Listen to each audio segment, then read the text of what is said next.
everybody. This is the Remix Morning Show. I go by the name of the Ear Doctor, and I'd like to introduce you to our host. We have Dr. Jared Ball. We got Kamal K. Franklin and the birthday girl, Burn It Down, Kim. Get it together. They on my phone sack. Hey, Mike, you got that. Yeah. That's how you do it. Happy birthday. Happy birthday to Kim Brown. Yes. I think you're on mute. I'm muted. I'm muted because I'm over here hollering. I needed to be muted. I would actually sing the birthday song, but I'm scared we're going to get targeted with copyright infringement or something like that. Right. So we can't sing no songs. Right. No, y'all can send me the Stevie Wonder. Listen, the only happy birthday song I accept is the Stevie Wonder version. That's it. Stevie Wonder version? That's it. The only happy birthday to you. What? Happy birthday to you. Now I'm messing it up. Why? What are you doing? My God. Did you get on the, you know what I mean? You know what I'm saying? We got enough melanin for everybody to be sitting on beat, man. Hey, we need some more melanin in here. Right. I'm saying if we combine four, we supposed to at least comprise at least one full black man capable of singing Stevie Wonder. I was on beat, son. I was on beat. I was on tune. Yo, happy birthday, Kim. I'll catch y'all later. Right on here, Doctor. Thank you very much. Good morning. Good morning. Before we get back to the festivities, I got to start off one more time. If not, no, I don't even want to say just one more time. I got to start off again by asking people once again to support my dear sister, Katia Stitt. I just want to remind everybody that once again, we're talking about somebody who is one of those tireless workers that does not get enough credit and is just one of the perfect examples of, I'm trying to pull it up here. Here we go. Of the quintessential, underappreciated, underheralded sister who works tirelessly for the community, for all kinds of good people, and who has a relationship to the state, like many of us, that requires more community support when she needs help. So she has been unfortunately hospitalized recently. Of course, we all know that's expensive. And when you've been working for the people, you are not, again, always properly taken care of by the state because those efforts are often at odds. So please consider tapping in again. I will put the link again in the chat. And I encourage people just to support Katia Stitt once again. I know many of you don't know her and may have not heard of her, but that's why, again, I just remind everybody that she is representative of the many that don't get enough attention but do all the work. So anyway, thanks everybody for letting me get into that real quick. Just want to continue to support her as best we can. So Anyway, other than that, it's good to see the both of you and all the people piling up in the chat, which I'm not paying attention to. I just know they're there. So good morning to all of them. I'm paying attention. Good morning.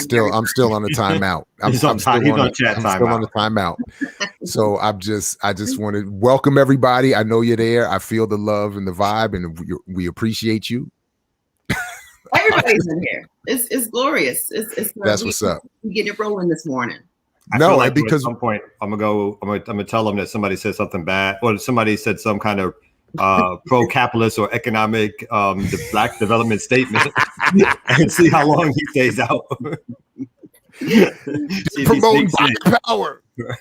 He's gonna create another YouTube handle to get in there.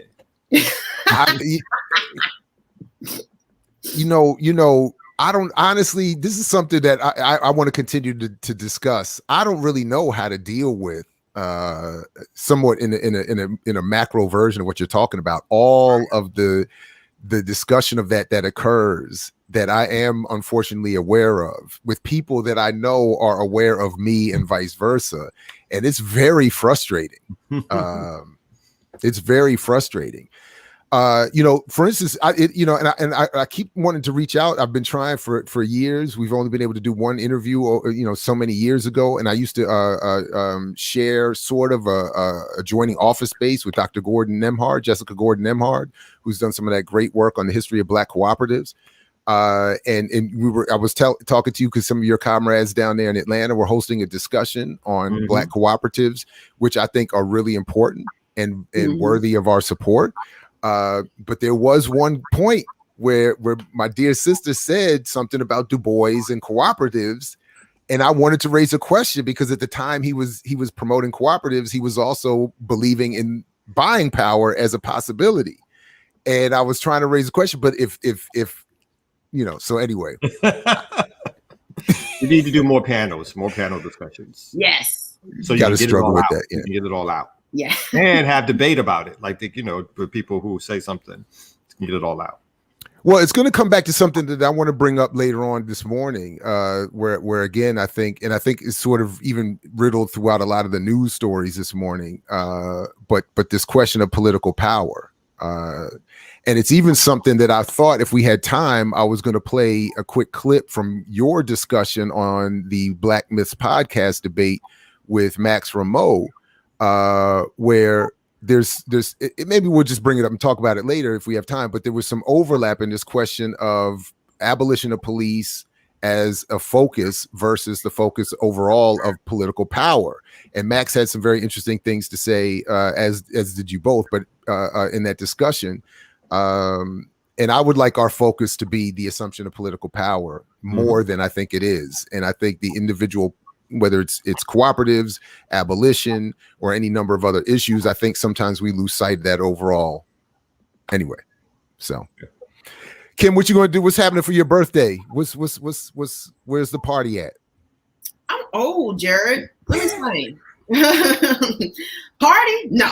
A very nice seafood lunch in Maryland, yes. It's probably what it looks like. Being able to cajole people to do chores around the house that they otherwise would not be doing, yes. Like, can you pick up your socks for my birthday if there's not too much trouble? So that's yeah, big, I mean, that's big. It is big. I mean, you guys live with women. I'm sure y'all get told to pick up y'all socks every goddamn day. I don't need to. I don't need to. You're I am a well-trained service. Yeah. Well, then your wife needs to start a class. How to train your nigga. He does. Pleasant manipulation. That's what it is. That is the title of a good book. I've been trying to tell her to write it for years so we can get really rich for real and sell out for real. Seriously, not on some Steve Harvey bullshit, think like a man, nigga been married 12 times. Like, nigga. Oh, did I tell you all the story about when my daughters used to ride the bus? And I asked the bus driver not to play his show on the bus ride when they were in elementary school, because I just didn't think that they needed to be hearing, never mind the music, but all the discussion of his relationship advice. I was like, I worked very hard to keep my daughter show. Not yes. Wow. Yeah, she would listen to it on the bus. And I was like, my children are in elementary school. And she got mad. The sister was not pleased.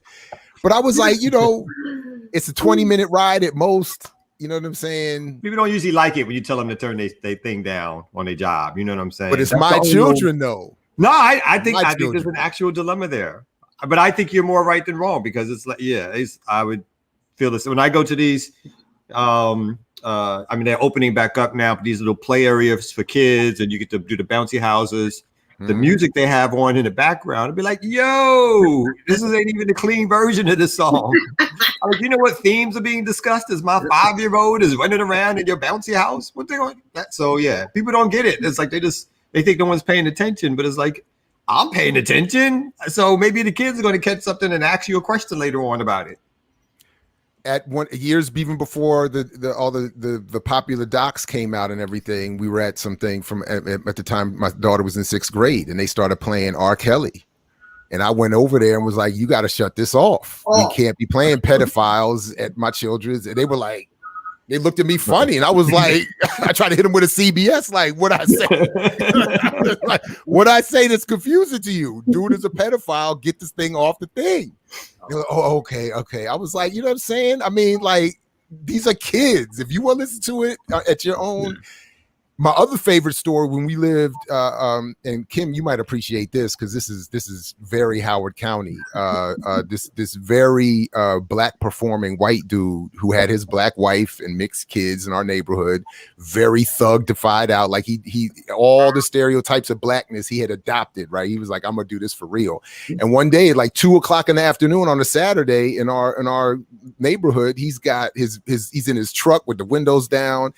And playing something, I was blushing. It was so graphic. The language was so graphic. I was like, so I just eased on over in his play because I could, you know, hey, bro, there's kids out here. It's like kids. It's like my kids are playing in the street. Literally, he looked at me, got angry, and was like, and he said something like, "It's 2:00 in the afternoon, though."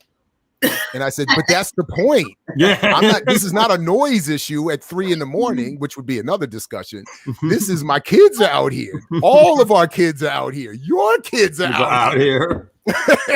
Listen, y'all. I mean, not to say that there was ever like a transition or a shift, but today's my 43rd birthday, right? My friends who had kids like in their 20s, mid 20s, even late 20s, yo, they were playing everything for their children, for their toddlers. Like, I'm like, yo, do you think your 3-year-old needs to be quoting Lil Wayne right now, dog? Like, I mean, there's not a sense of decorum, I guess, when it comes to whatever type of media is being played around children. It's like anything goes these days. Like, what? They kids, they can deal with it. I mean, I disagree, but if I was a parent, I'd probably be a little miffed at the ease in which other adults just play graphic stuff, you know, in proximity of children, especially my own children. Absolutely. And it's not the occasional S word, F word, or, you know, or the Mary Jane, you know, like, you know, Rick James, you know, the allusion to some drug. It is very explicit, graphic. Yeah. Like, and I'm just sitting there like, whoa. Anyway, but more or less graphic than music that we enjoy, Jared. Because I'm not listening to what is current on the radio right now, so I don't even know. Well, every time I do sneak in on like regular mainstream urban radio, and all the shit sounds the same to me. So.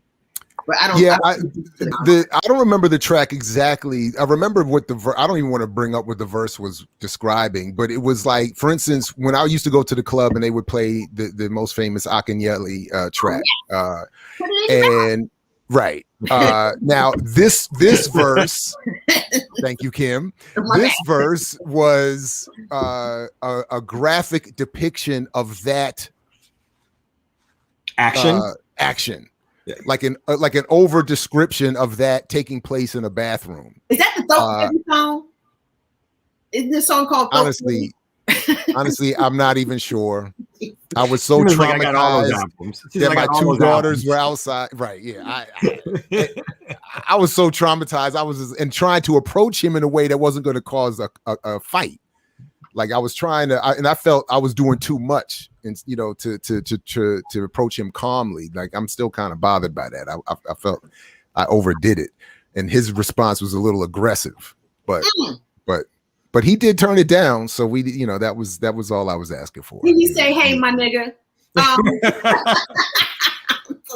That would have been very Columbia too, and my response would have been very, you know, old school Columbia, like, you know, wife and children notwithstanding. Get up out the car, my dude, and we can see what's up.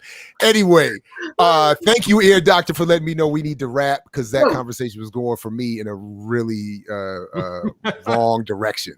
So let's bring the Ear Doctor back up here and see what's good, man. What's going on, man? From Put It In Your Mouth to Throat Baby, I mean, y'all just going all over the place, right? And I'm sitting here trying to like feeling very old, trying to like do the G version. And Kim's like, was it that song? Was it that? Like Dr. Mary said, why don't you just love me for free? You know what I mean? Anyway, let's go ahead and get into the weather. And let's do it like this. On a happy birthday morning remix. Yeah.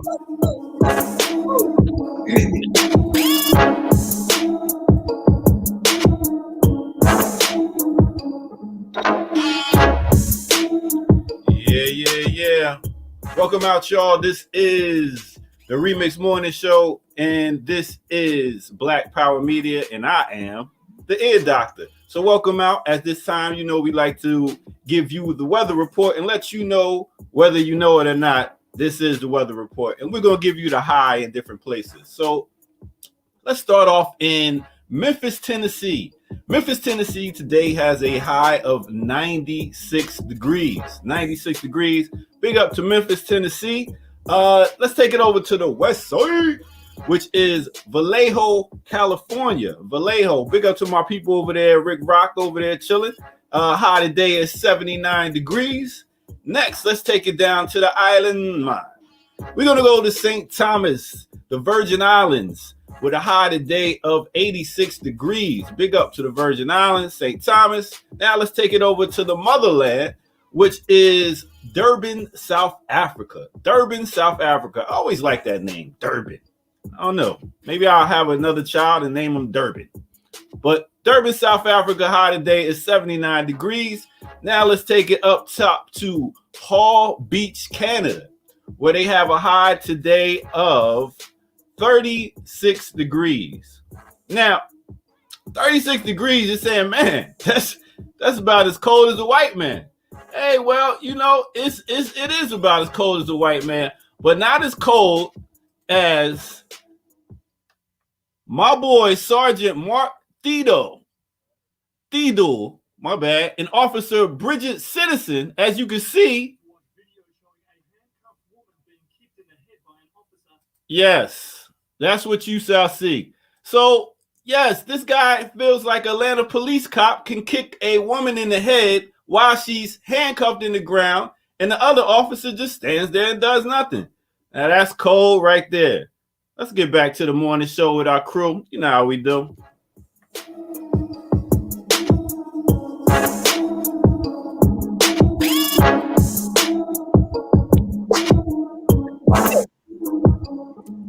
I love the way Ear Doctor sprinkles in that trauma in the comedy, man. And that actually happened close to our community house, like in Mechanicsville. So we're about to do some actions pronto around that particular issue. So we just stay tuned for that. Well, Yeah, definitely. Is that getting picked up in Atlanta? Like, are people talking about it? Are people reporting? It's starting to get around now. I think a woman, news stories are now starting to cover it. Somebody was standing off to the side and obviously videotaped, and they said they only caught one apparently, because not only did they kick her once, but they actually kicked her and rolled her down a hill. That one wasn't caught on videotape. So and come out. Is this the same Mayor Keisha Bottoms that's talking about giving money to the police department? That's the same mayor that's talking about giving money to the police department, the same precinct that killed Rashad Brooks, and the same police that's about to try to get a new cop city for their training center by deforesting areas outside of Atlanta. I'll be out on that note. I'll catch y'all next break. Peace. You know, that reminds me when I made my way down to visit with BPM a couple weeks ago, and we were coming back from the airport. You know, it's almost right on the way is that Wendy's that was burnt down where Brooks was killed. So to see that and then I was asking Kalanji, because right around all of that were all of these signs for the ongoing or mayoral race that's happening in Atlanta.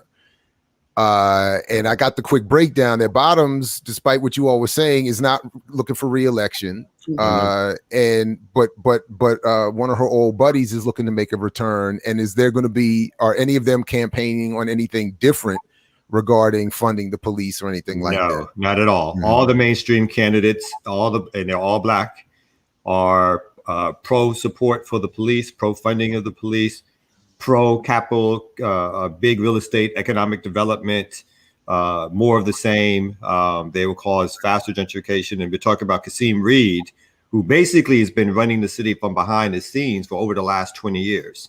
He was Shirley Franklin's campaign manager. Then he was elected to 2 terms. He was the person who backed Keisha Lance Bottoms, that helped put her over the top and put her in a front runner position. And she's only stepping down because basically he called her and was like, I'm running, and the part of it for Kassim was there was the threat of indictment that was hanging over his head for a number of years. And so he decided not to run again and to lay low. People around him were indicted, but he was never indicted for fraud and bribery and so forth, were some of the suspected allegations, which again were never brought against him, but brought against others in his camp. And so I guess now he felt he was in the free and clear. He's going to run for mayor again. And I'll shut up on this, early polls have him as the leading candidate in spite of his history. So it's not looking good. That's mainstream politics. Yeah, I was gonna say the other thing before, because I know oddly black cops are in for a discussion in our news in just a minute, but I did want to ask before we get to the news real quick. Ear Doctor brought up Durban, and it reminded me of the Durban conference in South Africa. And I was wondering, Kamal, did you go to that? Were you in Durban for that? No, I didn't get to go. If I remember correctly, Durban was around 9/11. Right. Yeah. That same year, just before. In the news of all of that, the World Conference Against Racism, is that what it was? Yeah. The news of that got erased, obviously, because of 9/11. Yeah. We had a lot. We did a delegation, as in at the time the Malcolm X Grassroots movement, and we had our Black August that year was in Durban, South Africa. And as folks, we used to do a concert that we call Black August to celebrate hip hop and commemorate political prisoners. And that year, as opposed to going to Cuba, we did South Africa. So we had our people over there. Excuse me, but I unfortunately didn't get to go. Okay. Yeah. All right. Well, good folks. Let's spin the globe and get into some of this news here at the Remix Morning Show. Spin it again. It's a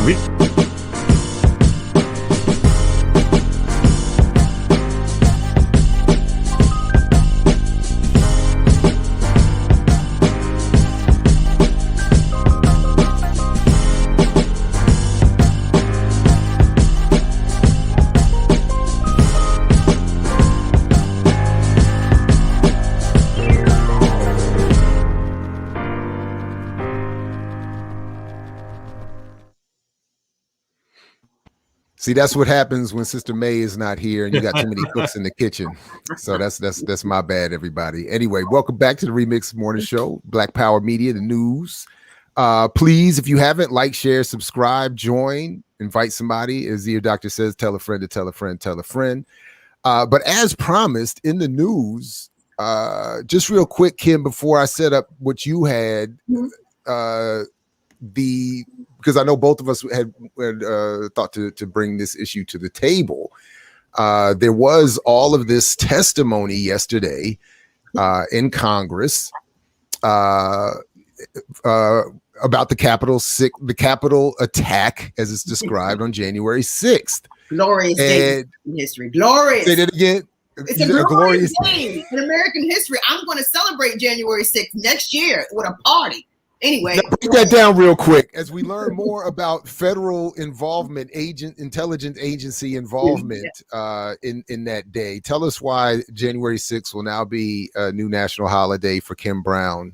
Because it's the day my enemies fought each other. They fought each other for the world to see, and not a nigga in sight. I mean, niggas was down there, but niggas was not the central focus of this. Was white on white violence at its zenith. And it happened in the 21st century, and it was beamed across the world, and I watched it with popcorn. I got snacks. I called together a quick watch party. I'm like, y'all gotta see this. The racist is fucking the cops up. This shit is glorious. Glorious. So yes, that's why I am a big I will remember and commemorate January 6th henceforward. So I thought it was interesting that in some of the clips on the news that I saw of the testimony, you had white officers. See, check this out. You had white officers. You had complaining, talking about the situation. Am I lagging? I can't believe this is actually happening. I don't think I so. see a drop on my joint, and I'm all Ethernetted up. See, I'm telling you, this is a You're good. StreamYard. Keep going. Keep You going. sound Just let perfect. you know I'm seeing it. Anyway, they were talking about how it was, their faith had been crushed, and they couldn't believe that they were seeing what they were seeing as they looked out onto and then one of the Republicans that was there, I know Liz Cheney was there, but the dude that was there was, tearing up, and he was saying, but you all held the line, and you all maintained and held the line. But then, Kim, you brought this to us, which I thought was I guess sort of the highlight or the low light, depending on how you look at it. So I'll just. Woman in a pink MAGA Hold shirt. on. Let me set this up because Okay, go ahead. Oh, my bad. Stop. So yeah. Hit that pause. Wheel up the track, brethren. Run it back. This is 4 minutes long. I do not expect us to watch all 4 minutes of this. I'm the first minute and a half, minute 45, I think will suffice. So this is one of the black officers who was there on January 6th and talked about some of the racial slurs that he was called by some of the insurrectionists, and his feelings was hurt. And nobody's ever called him a nigga before that day. And I said, nigga, please. One woman. So this video was spliced together by Now This. And this is testimony from one of the black officers at the first day of the January 6th hearing committee held by Congress on yesterday. In a pink MAGA shirt yelled, "You hear that, guys? This voted for Joe Biden." Perhaps around 20 people joined in screaming, "Boo." Sad music. Oh, I was going to say, they got the music in the joint. Oh, yes. No one had ever called me a while wearing the uniform of a Capitol Police officer. In the days following the attempted insurrection, other black officers shared with me their own stories of racial abuse on January 6th. One officer told me he had never, and in his entire 40 years of life, been called a to his face. Really? And that streak ended on January 6th. It's a streak. Yet another black officer later told me he had been confronted by insurrectionists in the Capitol who told him, "Put your gun down and we'll show you what kind of you really are."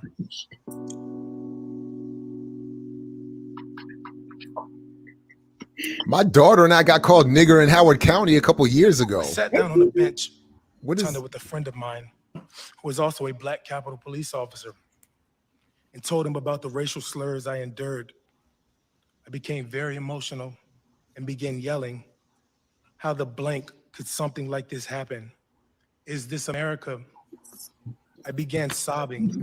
Don't hurt Officers came yourself, over Kim. to console me. Nodding As in an the African American law enforcement officer, can you give Look, us In how you America? felt standing in the Capitol on that day, being called that and seeing the symbols of the Confederacy going through the Capitol at the same time? let me To be explain frank, something. while the attack was happening, I didn't view it, and I wasn't able to process it as a racial attack. I was just trying to survive that day and get home. When I did have a moment to process it, I think that's in the rotunda where I became so emotional, because I was able to process everything that happened.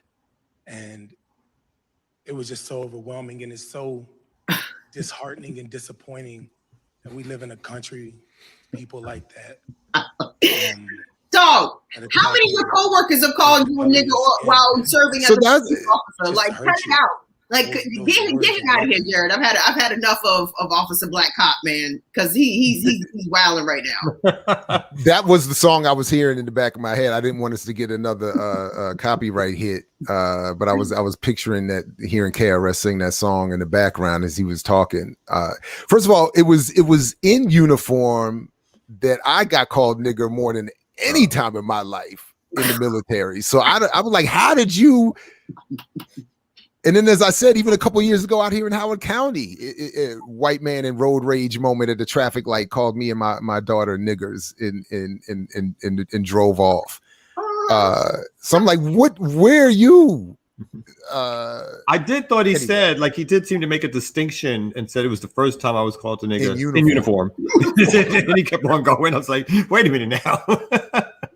You can't have an asterisk next to every number. Like, what's going on with He you? thought that was his protection. If he put the uniform on, he wouldn't. I was like, that's when I heard it the most. Listen, and that's so funny to me. Like, for this guy to be like, "Is this America, dog?" Do you have any concept of what it is to be a black law enforcement officer in the United States? You understand when they first let niggas to be cops, they couldn't even arrest white men. They couldn't, as a cop, they could not even approach white men and correct them or put handcuffs on them. And how many black officers were lynched in full uniform after returning home from the world wars in Korea and Vietnam? Like, nigga, please, like, where are you? Where is it that you think you are? And there was a lot of reporting in the days or in the months and weeks immediately following January 6th about the levels of racism that black cops specifically faced on the U.S. Capitol Police Force. So for that nigga to sit right there and say that he ain't never been called a nigger in uniform, he motherfucking lie. He just sat there and told a bold-faced lie in front of a congressional committee. And it's hilarious. And I saw the ha-ha-has and the LAMAFOs in the chat, because I too was laughing my ass off when I first saw that testimony. Because I'm like, bro, you was sobbing. What, the angry white racist came in and called you a nigga that made you cry? That made you cry? You soft ass Mark. Get your ass out of here. Like, wow.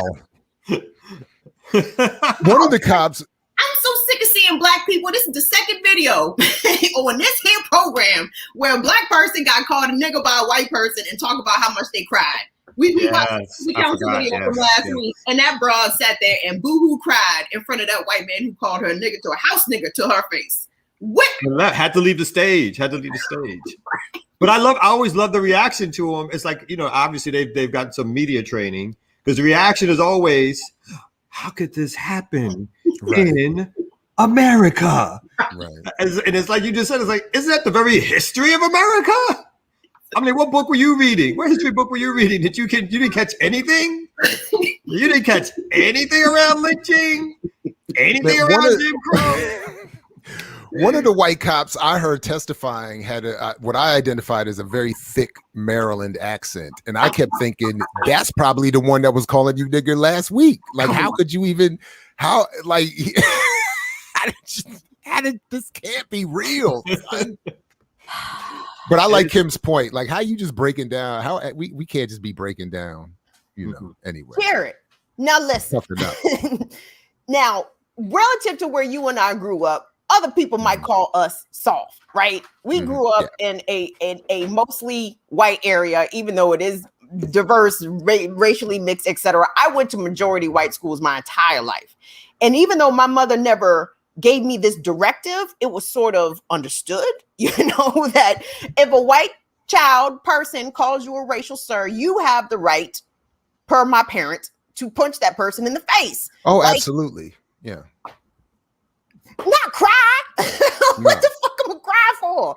That's a fight. That is an automatic punch. That is anger. You know what I mean? That's right. And for these people to get overwhelmed with all this emotion, and then the hypocrisy, of course, on full display. Because again, we all know, had that been a rabble of black and brown people down at January 6th at the Capitol, there wouldn't be all this.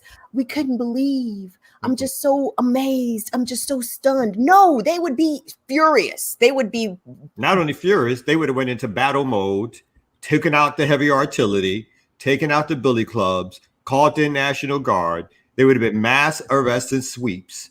There would have been charges of not only attempted murder for one or two, but anybody who participated in the rally would have been hit with charges along those lines of RICO and all the rest of it. So that bullshit, like you said, is because they were white, rabble rousers, so-called insurrectionists. And now there's all this hand wringing. How did they get so far? Because you let them in. You let them in. You let them in. And for the most part, you stood to the side. And secretly you're in, you're going like, yes, yes, yes. That's what most of y'all was doing. Half of your buddies. Remember, our dear Governor Hogan said he was angry at being denied the ability to send in Maryland National Guard that day. He was told stand down, and he was pissed. So not that I'm defending him, but to the point that you're all making, this was they let it happen. And even Governor Hogan was like, what you mean I can't send National Guard? I'm ready to go. And even his Keebler self, Republican Keebler self, was saying, I'm ready to get these. We can't have this. And they told him no. And he was in a press conference. Oh, they told me no. It was like you never heard no before, mama. You don't know the bigger story here, mama. Anyway, so one of the threads that I talked about earlier, that I wanted to string across all of these stories, is the need to assume political power beyond the specific issue. So I don't pretend to know the details of this story, but because I do follow the Wall Street on Parade blog, I thought I would just bring this up just to raise the point that, as it says here, the Communist Party in China just wiped out a whole industry in China. Next target, Chinese companies spilling secrets and IPOs on the New York Stock Exchange. The long story short is from as best I understand, is that for-profit tutoring and teaching companies that had been listed on the stock exchange and had enormous investment from the US and beyond have been pulled by the Communist Party in China, in part, at least as they argue, because they don't think it serves their students and the people and their teachers who are overworked and taxed and pained to do this work in a for-profit educational setting that they think does not help both the teacher or the student. So my point in bringing it up is that if you have is the point that, as the story also talks about in terms of ride sharing and other sectors of the economy, when you have political power and it is decided by that establishment that it is harmful to the community to do something, that even if it makes more money, they shut it down.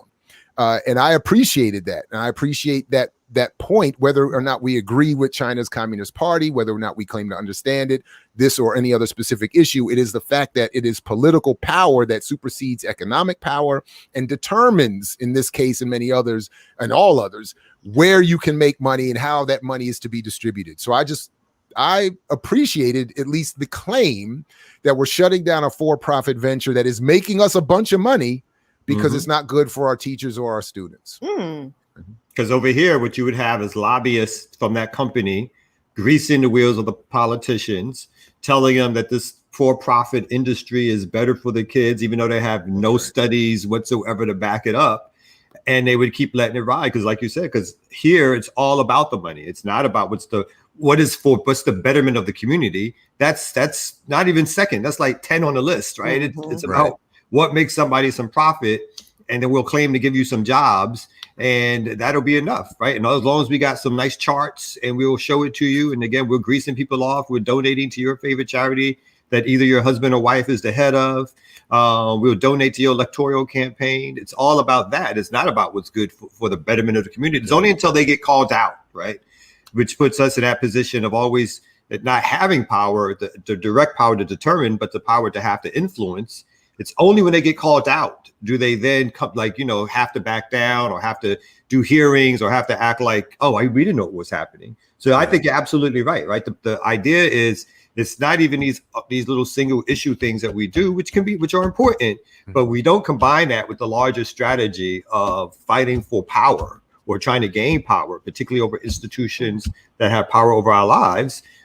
Then we continue to lose, or we continue to play that game of having to catch up to somebody who's already 50 steps ahead of us because they already greased the wheels of the machinery to get ahead. But how do you close that power? But how do you close that power gap necessarily? You know what I mean? Like, I was watching a story. It was John Oliver actually on Last Week Tonight on HBO, and he did a whole segment about housing discrimination, and just said and made the point, obviously, that has been proven historically, and people have studied this a lot. But those first GI bills and stuff that was allowing, returning veterans to capitalize on, low interest loans and buy houses and stuff, and how Black people were shut out of that and excluded from that. That first generation experienced that gap, right? And then it got compounded with each consequential generation, right? So how do you make up for that gap? Like it's almost impossible. I think the studies in terms of when it comes to housing discrimination and the wealth gap estimate that it'll take 200 years for Black people to close that gap with white people. And I almost threw up when I heard that number, because I'm like, Jesus Christ, like that's my grandchildren's grandchildren's grandchildren. Like that is a ridiculous amount of time. So I mean, I don't think anybody's opposed to building political power, but we still have to play this same political game that the evil people set up in order to close that gap. Well, that's the thing. You won't close the gap. I want to destroy their game. Yeah, and that's the thing. You'll never close the gap playing their game, right? Because that's their game. And if it looks like you're about to close a gap, they'll just change the rules on you.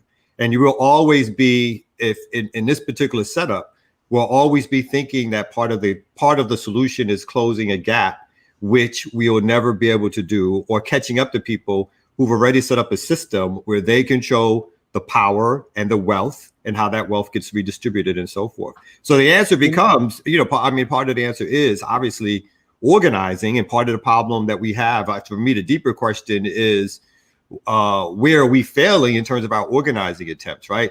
Instead of organizing with each other, we have these antecedent fights and these goofy fights sometimes, as opposed to really fighting for power, unifying, creating bigger, stronger left organizations. We don't do that. Instead, we get caught up in these traps of fighting each other as opposed to fighting for power. And that's the part of it that's really where we sort of lack the ability to even showcase what alternatives can look like and what it means to actually fight for power. We haven't had a real, in particular, Black Power movement, obviously since the 60s and 70s, when it was actually fighting for control over institutions. And then it was destroyed by the state because it was an actual challenge to power, right? It wasn't, and what took its place, as we've talked about before in this program, is these nonprofit things that will fight these single issue fights that are not about really seizing power, but are about begging folks to give a little bit more resources, or in the case of you talk about defunding, take away a little bit more resources. But it's never about how do we take over the complete apparatus. And I think that's to our detriment. I know there's ideological reasons and other things that's behind why we don't get as far as we need to. But part of the reason isn't strictly based on people attacking us. Part of the problem is that we attack ourselves, or our egos get so big that we don't do the work that we need to work together to figure out how to make bigger organizations, bigger coalitions that really challenge for power. This is perfect. And I hope we can just put a pin in it right there, because this is exactly what I want us to come back to later in the next hour when we talk about the after party concept again. So this is exactly where I want us to pick up if we can do that there. The only thing I wanted to add to this specific story is that one of the other inhibitors that would be provided for us in the discussion over education here would be not only the lobbying canal that you talked about, but we would hear from a lot of, and this is one contradiction I think we have to struggle around, a lot of, including Black nationalists and radicals, talking about protecting charter schools as a solution. And then we would hear a lot of blame for the teachers union as opposed to anything else that would be propagated as part of what would block a political assumption of power over education. But anyway, again, anyway, there's so much more obviously to be said about all of that. A couple other stories just quickly to get to here this morning, something that is, I think, terrifying and under discussed that I just wanted to bring up here a little bit. That we've been trying to cover here a lot on this platform. 11 million families in the U.S. at risk of losing their homes as the CDC eviction moratorium is set to expire. And if you look a little bit at the story, basically for me, the point is that, as they say here, with just days to go, there is no indication that the Biden administration is to extend that moratorium. White House Press Secretary Jen Psaki boasted in a press conference on Friday about vague efforts by the Biden administration to, quote, help people with government-backed mortgages stay in their homes through monthly payment reductions and potential loan modifications, end quote. Noticeably absent was any reference to the end of the moratorium or relief for renters, which is obviously the majority of the population. Very few have government-backed mortgages relative to people who are renting. And so many are being threatened with eviction. And the push 'em left crowd, from my vantage point, seems eerily silent on this as well. All the help is about to go away in a couple of months, right? I mean, not even a couple of months, really, in a matter of about 4 or 5 weeks. And, you know, tell me how the Biden administration differs from a Republican-run administration, because this is mighty Republican. But at the same time, it's mighty on brand for Democrats to be mighty Republican, right? That doesn't change. But the problem that we're going to have here is obviously a potential of a mass increase of people being unhoused. Again, horrible timing, right as kids are about to go back to school, right as we're still dealing with this pandemic, which, per the CDC's announcement yesterday, you know, we're still very much in the midst of a pandemic where they are now recommending that vaccinated people be masked indoors. They are recommending that all kids K through 12 this school year remain masked. And it's extremely short-sighted of this administration to let these protections lapse at all. And really, these sort of things, these moratoriums should be in place ongoing. Why is it okay for people to get violently evicted from their homes? Why is it okay that people have to find tents and shit to live outside, and that police resources are being used to disperse unhoused communities? This I don't know. I'm really concerned about what this fall and this winter are going to look like, with the government protections expiring and with the pandemic seemingly accelerating with this variant. And again, I'm also worried that some of these COVID variants are going to outfox the vaccine, right? And some of these breakthrough infections, we're seeing that, and they're saying it's a very small percentage. And even the people who are getting infected with COVID who have been vaccinated are experiencing relatively minor symptoms. But I don't know, guys. Like this fall and this winter is going to be looking mighty shaky.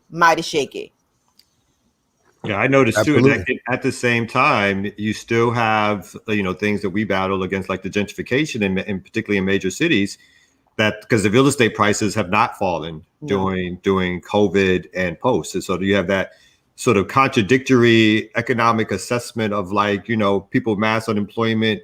The expectation is that because people don't have resources, that the actual rent or housing prices will fall because not as much people will buy them. But it's been the exact opposite during this time period.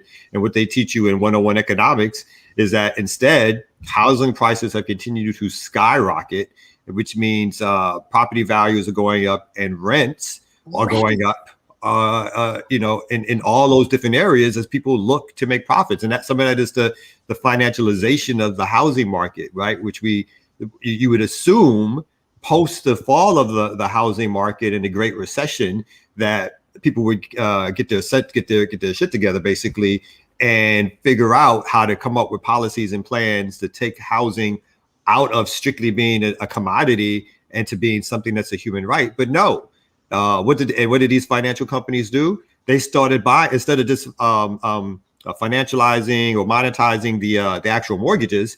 A lot of them, like BlackRock, went out and actually bought property so that they can start renting them out and then using that as a way to sell on Wall Street and so forth. So this bubble continues again. And like you said, now we don't know, not only will it be a crisis because of COVID and the mass evictions, but if this bubble pops, it's going to be one crisis on top of another crisis. So, you know, we're headed to, you know, that 19-year estimate might be sooner than we thought for when the fall of society is going to happen that we talked about yesterday.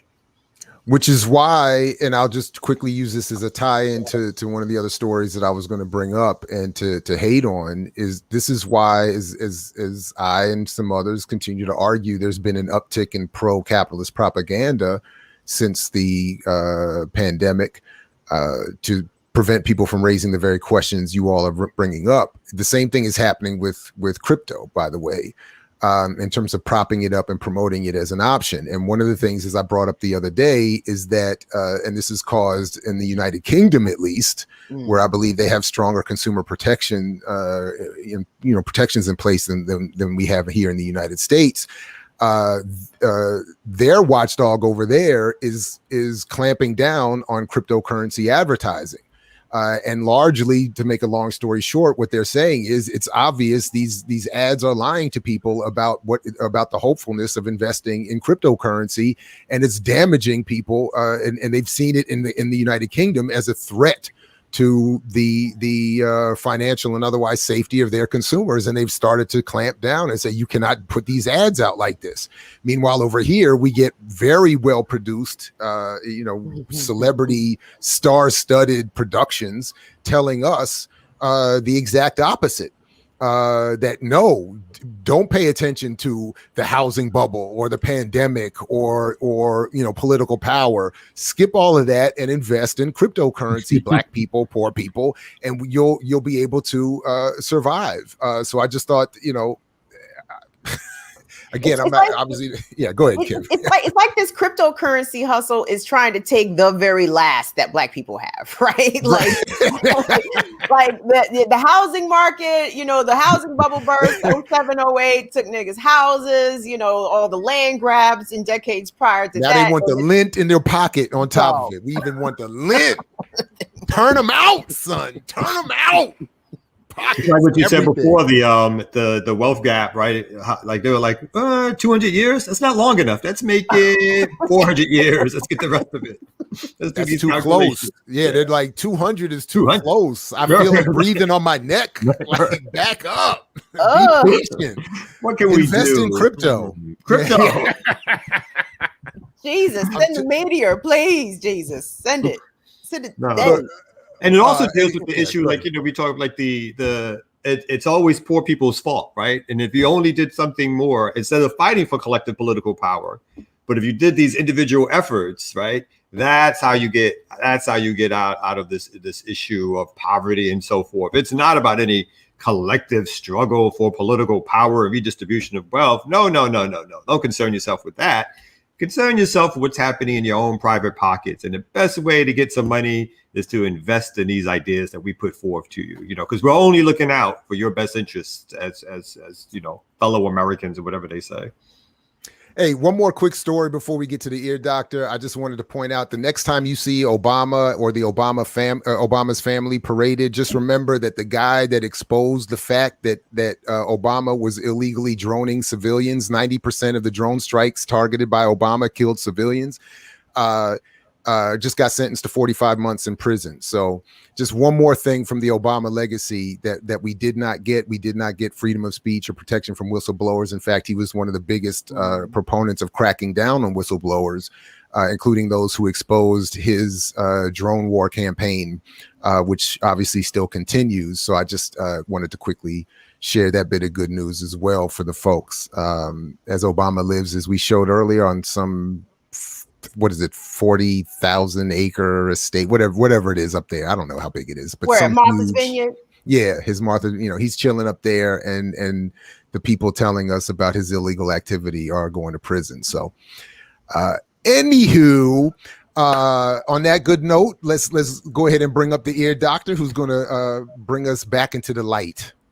Word. That's what it is. What we're gonna do now is we're gonna give y'all a sample. It's time to play the game. Let me give you a sample. So let's get to it. Look, yay! I'm with Kim. Yay.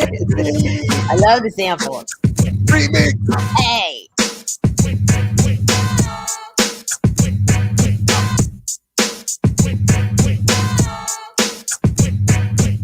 All right. What's good, everybody? Welcome out. This is the Remix Morning Show. Black Power Media, you're tuned in. Make sure y'all like, subscribe, join. Go to patreon.com and drop some change on Black Power Media. And in case you didn't know, you need to tune in every Sunday at 8 p.m. and come check me out. I do a nice mix and take you there for a nice hour. So other than that, let's get into Let Me Give You a Sample. Now I got a song that's going to take you back all the way to the year of 1982. But for the people in the chat room, I want y'all to tell me what 2 songs took from this song I'm about to play. Just give me 2 songs that also use the same sample. So y'all ready? Let's get to it. Here we go.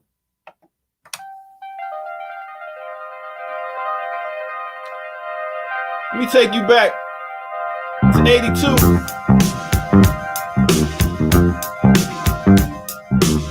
Kenny Burke.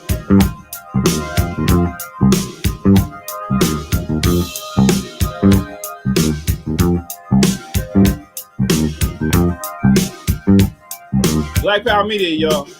Let's go.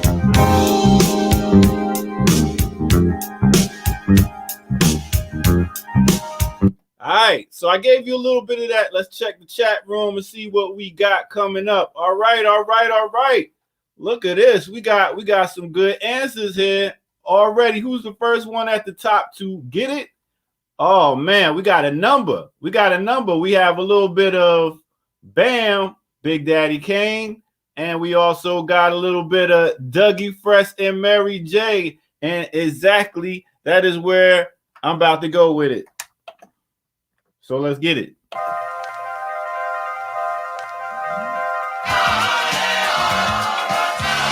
This came out in 1988.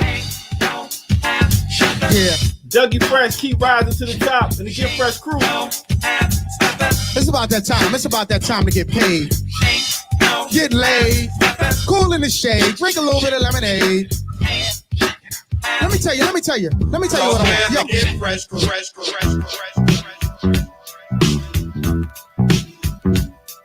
And now, let's take it over to 1993. Mary J. Blige, No Limit, Love No Limit remix. So that's what it is. I don't think, baby, there's no need to tell you. As far as I can clearly recall. So there you go for your samples for the day.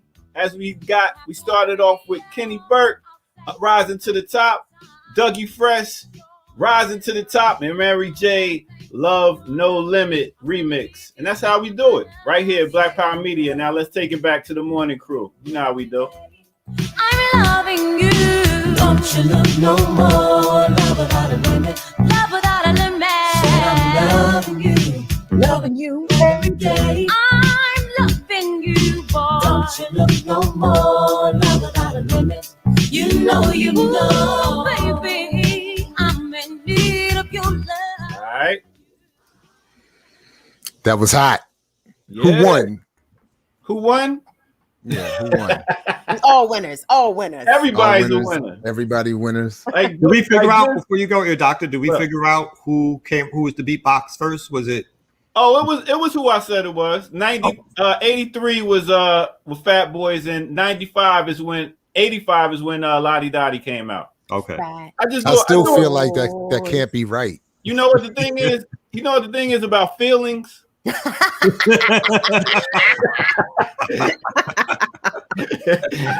Not always the truth. So all right, I see how it is. All right, I'll catch y'all next break. Great work, Doctor. Yes, sir.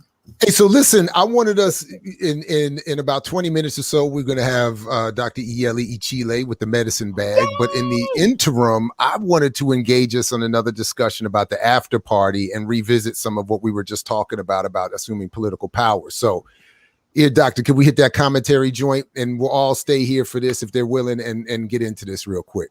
Let's go.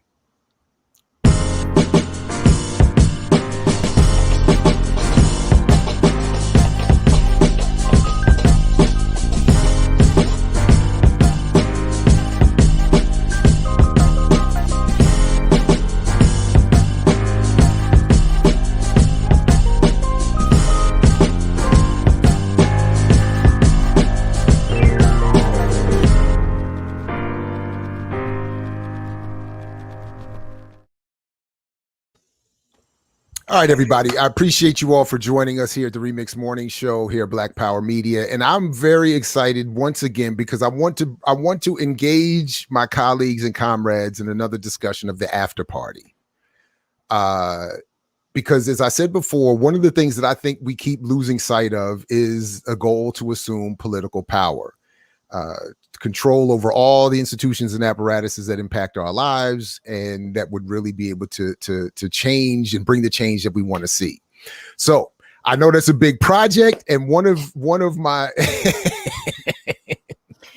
just thinking, how can any of that be done non-violently? You know what I mean? So I have a proposal. So again, as I've said before, I am very George Jackson on this issue of struggle, that I think he was right, that ultimately you do need three things all working in harmony. You need an underground army. I'm not involved with that. We're not ready for that. I don't know anything about that. That's it. But he also said we need an alternative press or media that would communicate and make popular the idea of revolution. And I think that's one of the many things I've been supporting and work with for a long time. I think that's what we're trying to do here at BPM. And then the third thing is, he said we need an alternative political party. I would like to propose, and because of just the concept, again, I want to bring this idea up, what would be called the after party for electoral politics.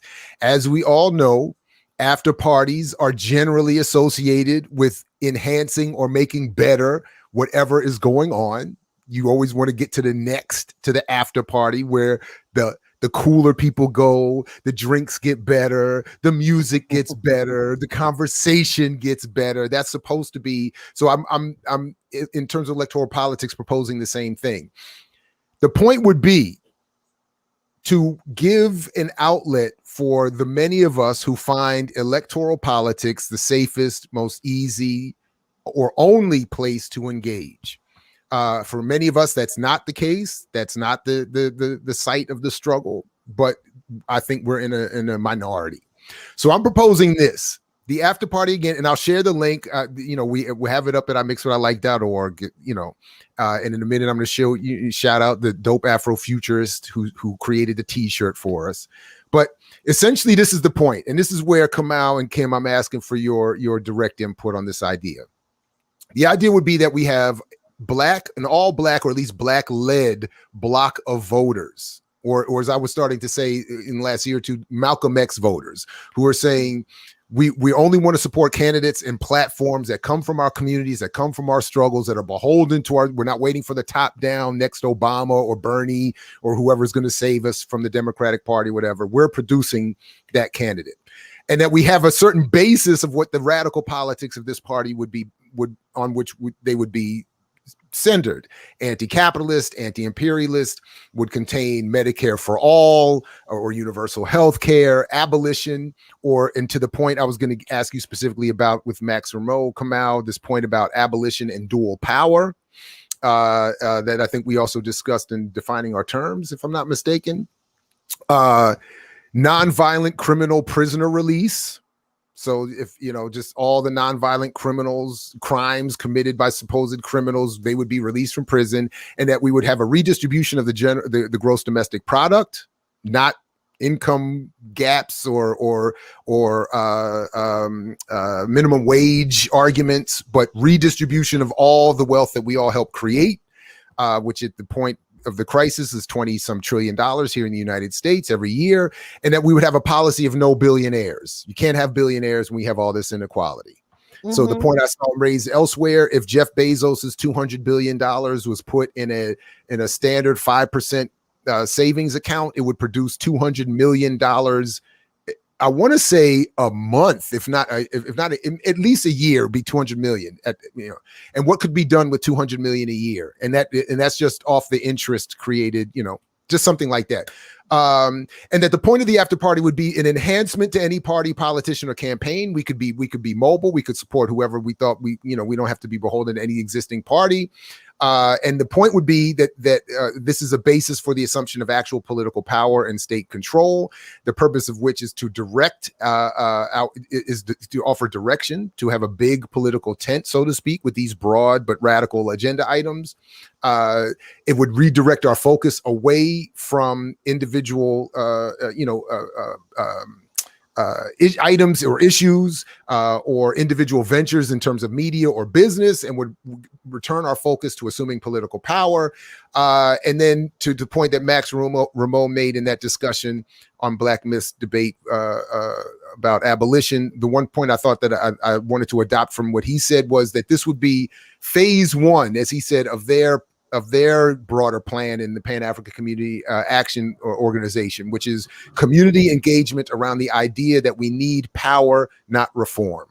So my humble offering or suggestion is that we create this after party, we promote it out of BPM, and start to encourage a focus on that phase one of community engagement around power and not reform, and have broad platform planks that sort of define our engagement politically, so on and so forth. So that was my initial where I wanted to raise with you all as a conversation this morning in the few minutes we have before Dr. Ichile. Any thoughts, any particular critiques, reactions, etc.? And by the way, this is the shirt the Afrofuturist created, Dope Afrofuturist created, showing the two parties are dead and we need an after party. I think we have to discredit Coons. Like, you have to discredit Coons has to be part of that, right? I mean, real talk. I'm going to add that. I'm writing it down now. Thank you. Because I think that there's I think there's a relatively significant part of our community that is already in favor of all of these things you just outlined, Jared, whether or not they can articulate it or not. They know intrinsically that this is the direction that Black and brown communities need to go in order to evolve out of our current situation. The problem is there are far too many people in the Black community who look up to Kamala Harris's and Barack Obama's and Marilyn Mosby's and don't view them as our enemies, but when they are absolutely the enemies of progress. So how can we convince our more respectability-minded community members that no, y'all need to stop supporting these coons, because these coons are in fact doing us harm? Yeah. No, and Kim, sorry, Kamal, just quickly to your point, Kim, that is my point. The fact that most of us agree with all of these, the list of agenda items I just ran down, almost nobody disagrees with. But we have no political option. There's nowhere to go with that platform. None of the existing parties, none of the existing candidates, the squad, none of them will support any of that. So that's why I'm just saying. And then my fantasy is that if more of us adopt this in an organized fashion, it makes it harder for the coons to stand up. If more of the people who say, look, Jared, I agree with you, but we just have to go for Biden this time. Jared, I agree with you, but we just have to. If more of them were confronted with, no, you don't. We have an apparatus now. We have an idea. We have a collective. We have an agenda. We have a different way to engage. It would be harder for those coons to stand up and make that argument. So that's at least, anyway, sorry, Kamal, go ahead. No. I mean, obviously at some point last year, we started sort of having conversations about putting something like this together, or combining the idea that you had with some of the stuff that I was working on. And I don't think it's any secret, we're working with Charles Barron, a city council person, a state assembly person at times, and his wife from New York, Ines Barron, to talk about how do we work with independent, radical Black elected officials who, again, see part of that struggle within the electoral arena as a place of struggle. And that's their primary place, and have radical politics, Black nationalist politics, some of them socialist politics. We also worked a little bit with Khalid Kamal, who's out here in the Georgia area. And so I think, and I think and we're working with some people in in Dallas who are also thinking about starting off on the electoral front and on local elections, and in Detroit who are thinking about running on local elections, right?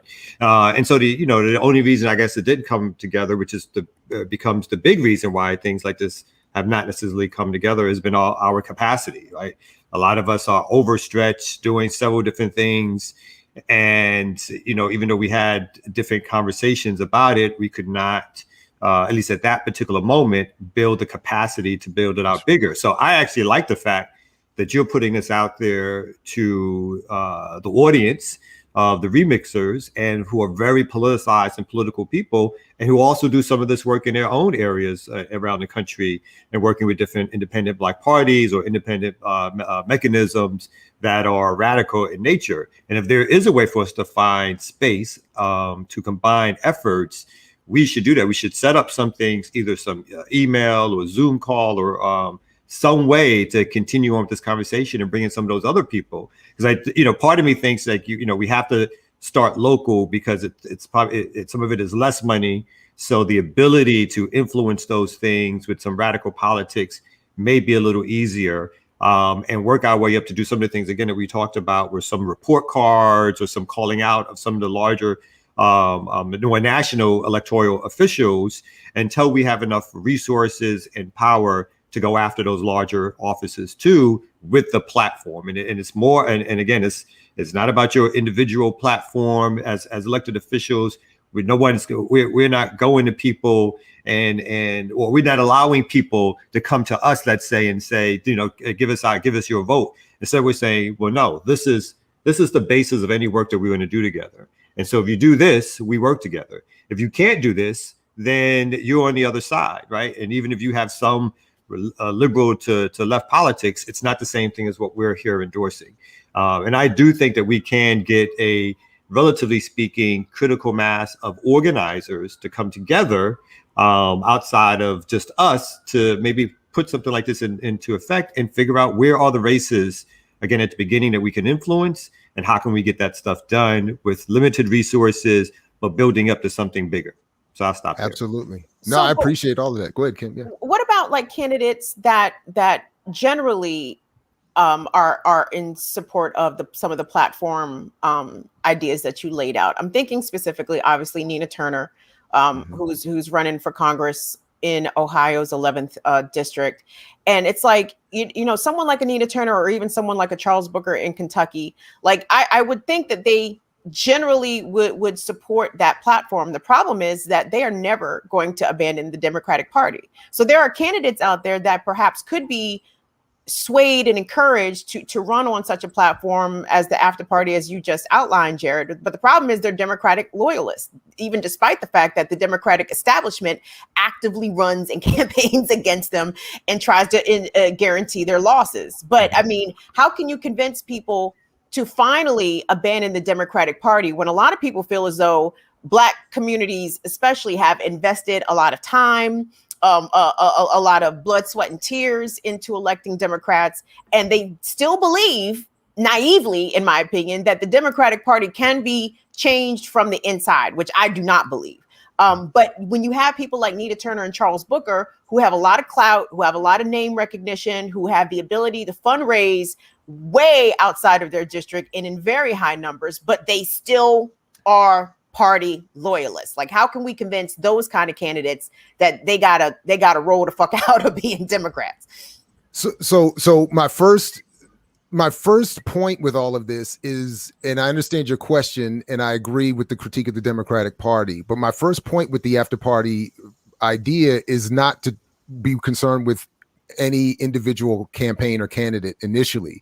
The point is, how do we organize ourselves around certain baseline, as Glenn Ford used to call them, bright line agenda items that we're not going to accept any departure from. So on the one hand, we could argue that even with some of the folks you mentioned there, they're not going to be able to run on a campaign of redistribution of the gross domestic product, which, by the way, people might want to argue would be called reparations. I'm intentionally rebranding it for another discussion. We can have that debate another time. But I don't think that they could not, if reparations is defined as redistribution of the GDP, or some might call that a form of socialism. People are not going to run on that. So that might become a bright line that automatically makes Democratic Party even, progressive, so-called, incapable of getting the after party support. The idea that there would be no billionaires. I don't know that anybody I don't know if Nina Turner or anybody, even they would be able to run on something like that. Or to be explicitly anti-capitalist and anti-imperialist. So my point is that on one level, the after party is setting an agenda that would automatically, without any discussion being required, distance ourselves from Democratic Party support. I think it also, more importantly, refocuses us as the electorate, as the people, to say we have more power than we are acknowledging or being given credit for.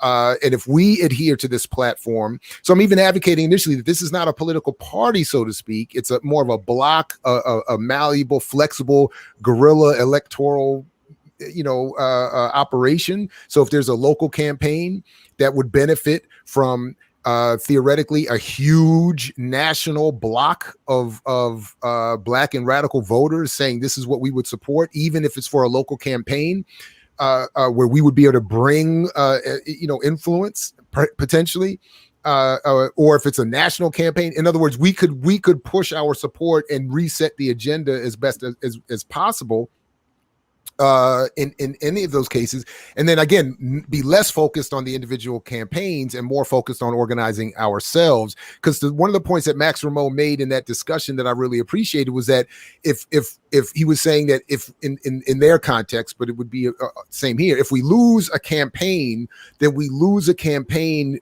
with a more organized body that can then refocus and prepare for the next whatever. Obviously, if we win the campaign, we have won with the basis of an organized body with a clarity of an agenda item that might actually see that candidate push for what we elect them for, as opposed to what happens when they run with the Democratic Party. So that's it. The only other point I wanted to raise real quick is that Charles Barron and others did hate on the logo with all the red, white, and blue in it that was in the after party. So I hear that. I'm flexible. I was just sharing what the dope Afrofuturist put together for us.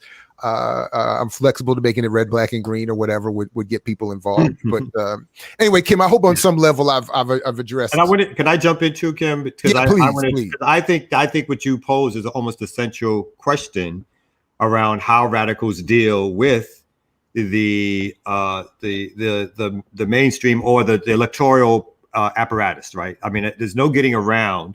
Part of the struggle is that there are two major parties in this country. Those major parties block out other third parties for the most part, and they set the agenda for what is considered within the scheme of doable or practical or logical, and anything else that falls outside of that spectrum, particularly to the left, becomes something that gets ostracized, sort of a silly pie in the sky, too socialist or whatever. And so that becomes part of the problem. And, when I was in Jackson, I haven't relayed these kind of stories too much, but I was the first campaign manager for Chokwe Lumumba Sr. when we decided to run him for mayor of Jackson, Mississippi. And I say we, the organization, the Malcolm X Grassroots Movement, through the Jackson Plan, something that was written by a colleague of ours, Kali Akuno, and the rest of us supported and helped make it happen. Part of the struggle was, how do we run him? Do we run? He had already won the city. At that point, we had proposed it. And the idea was he was going to run. We wanted him to run for mayor. He did not want to do that. And so we wound up running for city council instead. And he won that city council. And I subsequently moved to Jackson and we started working on his mayoral campaign, right? But the issue became whether or not we leave the Democratic Party and try to run an independent race, as opposed to what was maybe a sure pathway to actually winning a race, which was to stay within the Democratic Party, right? And ultimately, after much debate and discussion, it was the Democratic Party that was chosen as the platform. But the idea was that we were going to create an independent or regenerate sort of the Mississippi Freedom Democratic Party as sort of by creating a political group that was independent of the Democratic Party, right? That wasn't necessarily a party, but maybe we can work it up to one day be towards one.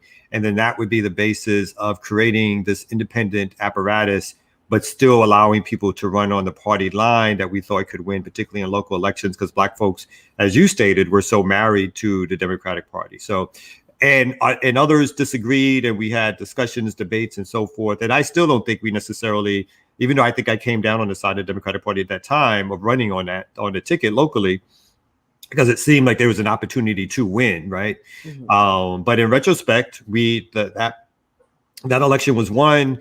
I had already left the organization. Chokwe passed away. His son ran, and his son became mayor on the Democratic Party line. And my critique of it, and I'll shut up in a second, is that there still has been no independent bloc, as Jared is speaking of doing, which was supposed to be what we were doing as we were doing this, that was created. So part of what we have to do is to create that block before we get started. And someone just mentioned the People Assembly. So the People Assemblies in Jackson, obviously taken from South American political context, were where we were going to organize regular Jacksonians who weren't radical enough to be in the Malcolm X grassroots movement, but would be the place where folks would organize. And unfortunately, that the People's Assembly did not become the apparatus that at the time we wanted it to become. And so again, and it sort of whittled away and almost became a place for a gathering spot for the elected officials to come talk about the issues, as opposed to the People's Assembly setting the agenda and challenging elected officials on what should be the things that we do. So I think that's all to be worked out. But I think the essential point that I wanted to make is that we have to build the apparatus first, even before we start thinking about running candidates, know what our line is, know what our sort of demarcation is. And we may, I think, some of this is through debate and struggle. We may decide that we would support somebody who's on a Democratic Party ticket if they align with our politics, because that made sense. But we also may decide that part of what we're doing is building not only an apparatus that's independent, but potentially a political party that's independent, that's left of the Worker Families Party, that's left of all that kind of stuff, that's not taking money from Democratic strongholds and candidates, but instead is working on these issues and criteria that Jared is laying out. And again, that's the basis for how we run people, and or whether or not we give anybody an endorsement based on sort of our political club, is what I was trying to say, our political club's line. So I think for me, that's also part of the struggle and discussion and debate that we need to have. And we'll continue it here. We have obviously a lot more to talk about. We'll bring up the after party and all these discussions much more here at the Remix and throughout the Black Power Media channel. But right now, we do have to unfortunately move on, or fortunately, always excited to have him back. Well, unfortunately, move on from that conversation to fortunately move on to something even better and brighter, starting with the ear doctor, who looks like he's joined by my favorite family after they got rid of the last great Black father on TV. Hey, listen, I think if I was the father sitting in this picture, it would be called Greater Times. Dude, so James, what up, James? James, James. I didn't move in on Florida. James died moving on Florida. Hey, Florida was hot. Don't front now. True. She knew how to cook a mean pot of grits. True. Let me get to it, yo. He is literally blocking out James. That's messed up. Hey, the Remix and playing.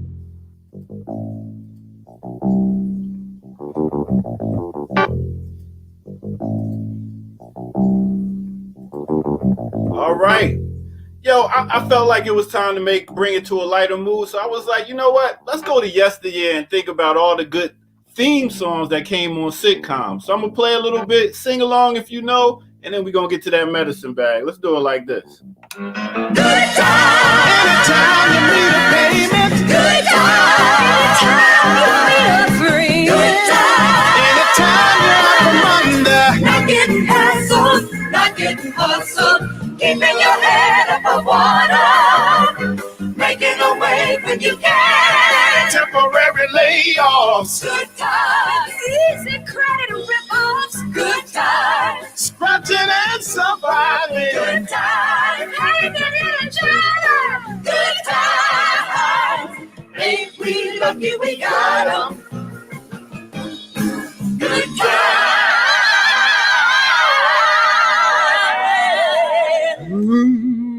Now the world don't move to the beat of just one drum.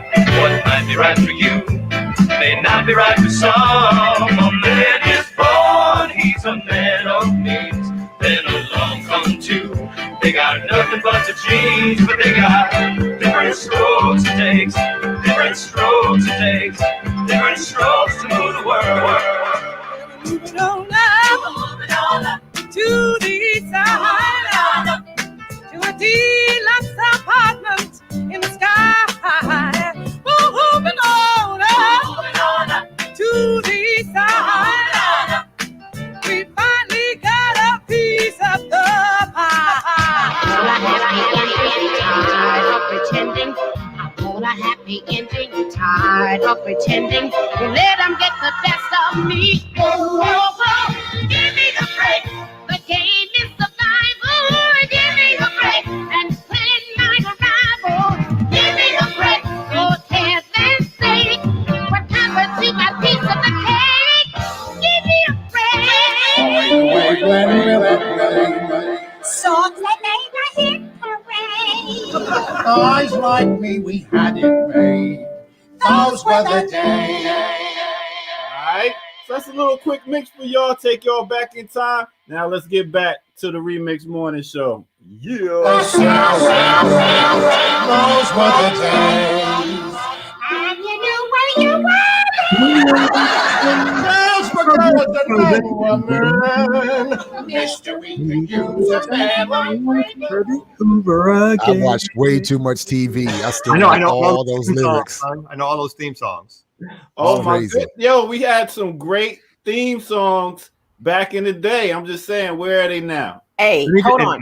And you know what? We had some incredible talents because Nell Carter starred in Give Me a Break and sung the theme song, and Janet Dubois starred in Good Times and sung the theme song for the Jeffersons. Talent. That's right. And let me just say the obvious thing that no man of my age, boy of my age, their first crush or one of their first two crushes.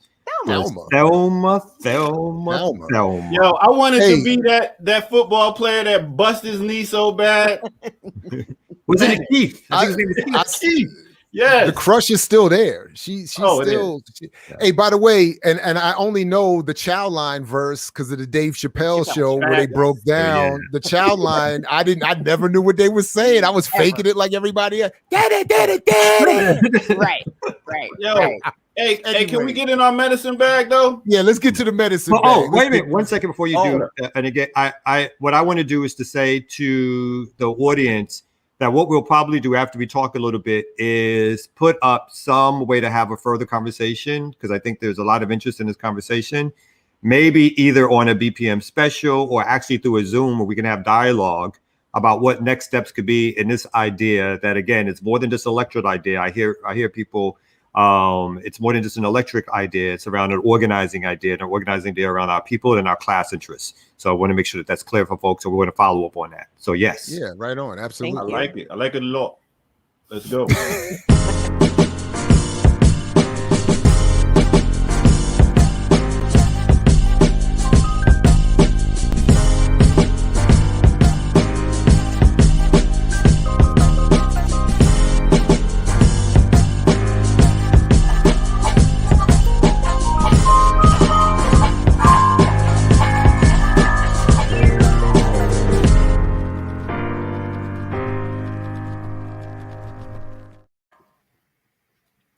Greetings, everyone. Welcome again to the Medicine Bag. I'm Dr. Yeli Ichile, and today we're going to go to kind of a more abstract place. It's just follow me. It's going to be a meditation, a rant. So I was prompted to do today's Medicine Bag on a topic that I'm calling Seeking the Sublime. Seeking the Sublime. So bear with me. It's going to be a little lofty, maybe. But I'm kind of responding to a video that we just recently put out where we're trying to define these terms on BPM. And one of the terms that we pulled from the keyword bowl was African. And I feel like I dropped the bag on helping to define that term. And so I'm here to kind of redeem myself because I think Uncle Nearest answered that question for me. And also offer a tool from the medicine bag up front. We didn't even get to do that because we were so wrapped up in our really awesome conversation last week with Dr. Siddiqui that we didn't even get to the tool. We didn't give you a tool from the medicine bag. We just gave some dope information. So this week, my tool that I'm offering from the medicine bag is to practice seeking the sublime in your interactions with and your involvement with African people. Seeking the sublime involves digging into your love, right? Whether you're listening to Bob Marley or Che Guevara, love is a part of our struggle. Love is a part of revolution. It is the foundation. And so for African people, like, we really must take the time to truly understand who we are beyond a basic human worthiness. Obviously, we're struggling because African people as humans deserve liberation, deserve freedom. But beyond that, who are we in this struggle? Who are we, and what is lost in the world when African people are destroyed, limited, deprived? How do we, as Kim pointed out earlier, discredit the coons? How do we reach toward an African authenticity and understanding of who we are and who we are not, so we know when there are thieves in the temple, charlatans being paraded out in front of us? How do we get to that core? And so first I want to shout out the good folks at this really prestigious summer fellowship that I did at Emory. Y'all know who you are. I'm not even going to talk about the name of the fellowship, but in that fellowship, they put a word back into my vocabulary, and that was sublime. We were trying to figure out how to define African aesthetics, how to define what makes a thing look African, feel African, sound African. And so I thank them for putting this word back into my vocabulary. So I'll help us define the term. So we're going to Merriam-Webster, since sadly this is the language we're forced to speak at this time. And one of the definitions of sublime is of outstanding spiritual, intellectual, or moral worth. And I think that's really important. Another definition is tending to inspire awe, A-W-E, because of great beauty, nobility, or excellence. Now, the second definition is a little troublesome to me because when you think about terms like beauty, nobility, and excellence, like Black excellence, Black nobility, Black queens and kings, Black beauty or beauty standards, then we're getting into some hegemonic stuff, right? Because hegemony was a term we defined on that video as well, which can kind of almost thrust us in the space of kind of reproducing the nonsense of whiteness. So, but we do want to focus on this term awe, tending to inspire awe, right? And I think awe has something to do with a relationship. Awe has something to do with a bond. When something inspires awe in you, it's because it touched you. You're now connected to this thing on a level that maybe you didn't expect, but it's a deep place that it touched you, right? And so I think that's getting us closer to an understanding of what makes a thing distinctly African. That the looking at sublime from an African perspective, there is a touching that is happening. There's a relationship. There's a bond. There is a medicine in the thing that is now healing you. It is touching you someplace. There is a therapeutic aspect to whatever is happening that means something to you. And then the third definition, which is the scientific definition of sublime, but I think is actually the most important, is to pass directly from a solid to a vapor state. Bear with me, okay? So something passing from being solid, being material, physical, to being poof, vapor, really put me in the mindset of something going from the physical world, the material world, to the spiritual. And bypassing all the stages in between. And I feel like so much of African culture, African social life is about, as Dr. Siddiqui said last week, exploding things from the spiritual world into the material world, and maybe even taking things from the material world and causing things to happen on the spiritual side. So it's a back and forth. Sublime means that the scientific process can happen in either direction, from material to vapor, from vapor to material. So let's hold on to that idea.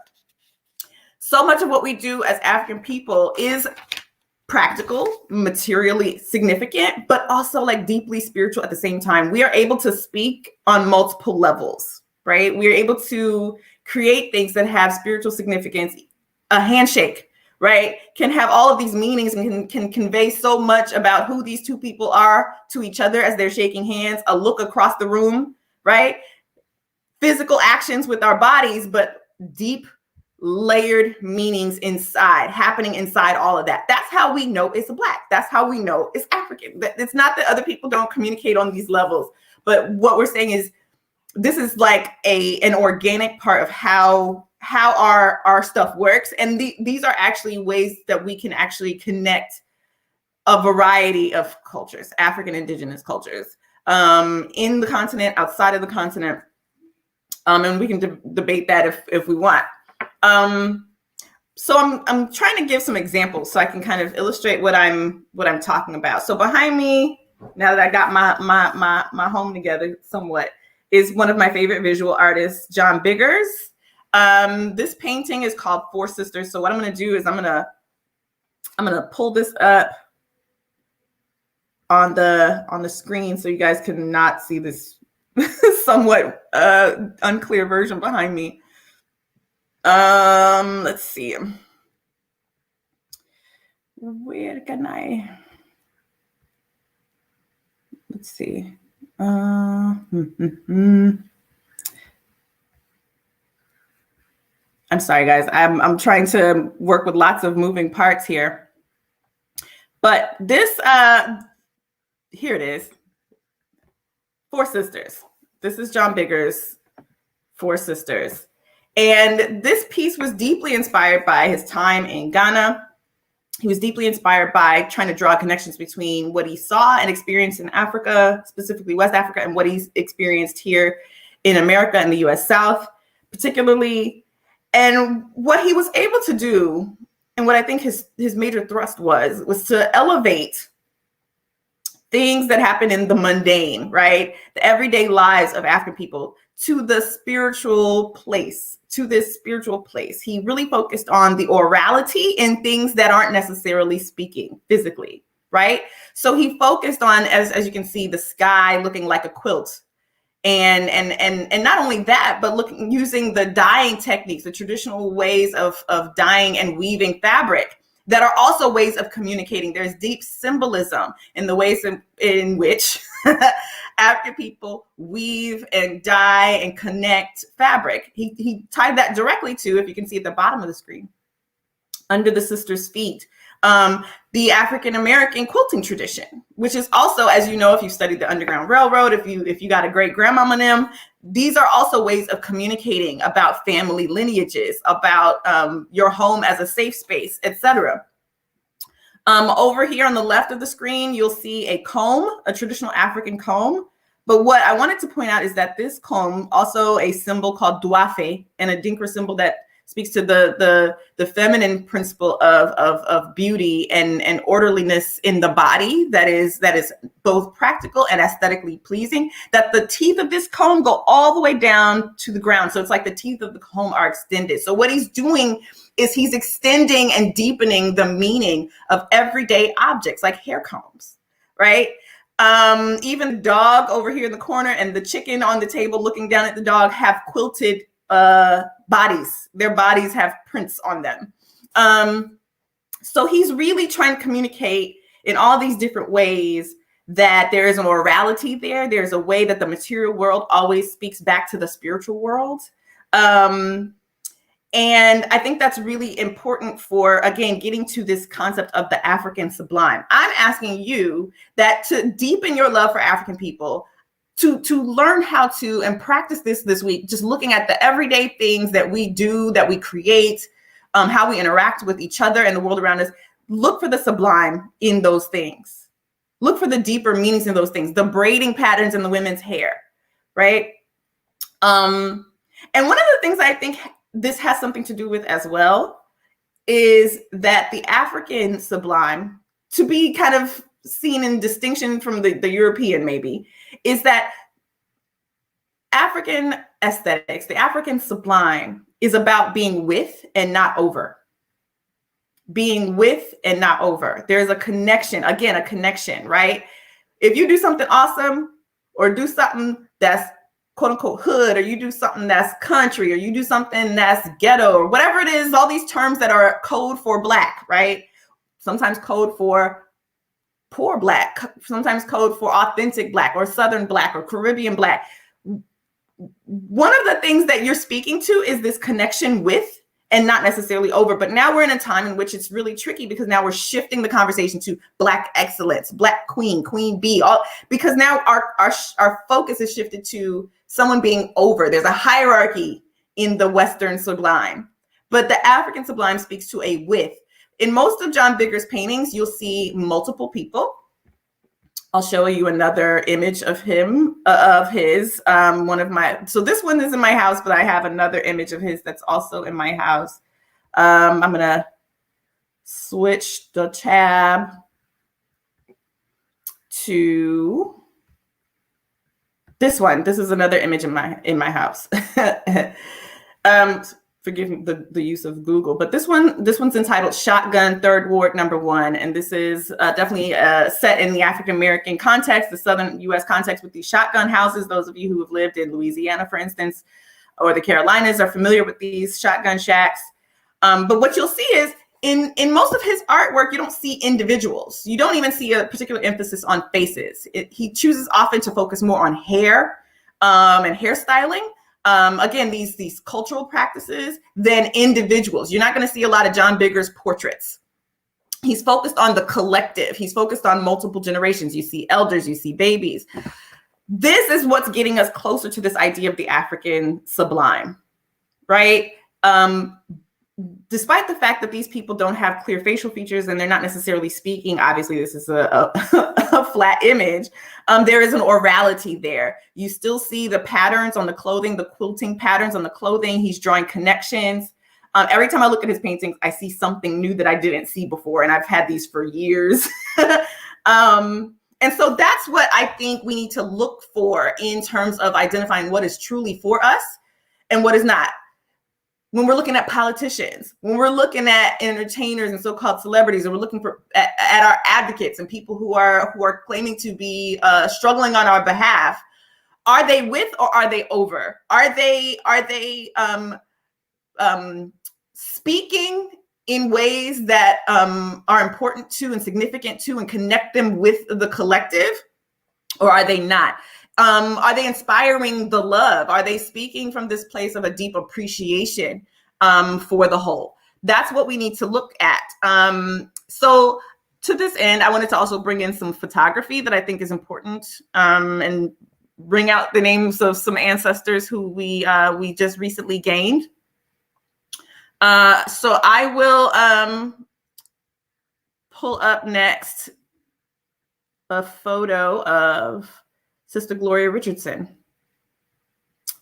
who passed away July 15th at the age of 99. 99, y'all, which is amazing, right? And this photograph is one of the more iconic photographs of her. Here she is. Cambridge, Maryland, 1964. This is the African sublime. So again, as we said, the scientific process works both ways. John Biggers tries to take the mundane, the material world, and speak to the spiritual, right? Just poof, like now we're in having these deep spiritual conversations just by looking at his paintings, his murals. He comes to prominence after the Harlem Renaissance, is mentored by several of those folks. He's like World War II guy.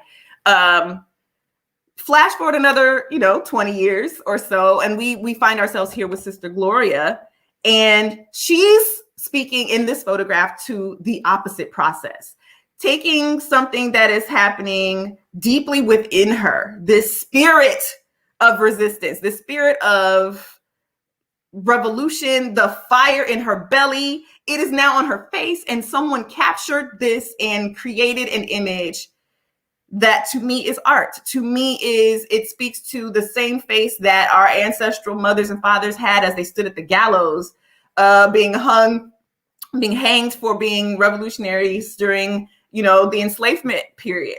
This is a stoicism, a silence that speaks volumes, that is screaming for those who will take the time to really look at the depth of meaning that is happening, right? So the African sublime finds orality even in silence, even in stoicism, right? The French during the Haitian Revolution, they wrote in depth about how they wanted to see the tears and the fear of the Africans that they were getting ready to mangle, mutilate, burn, break.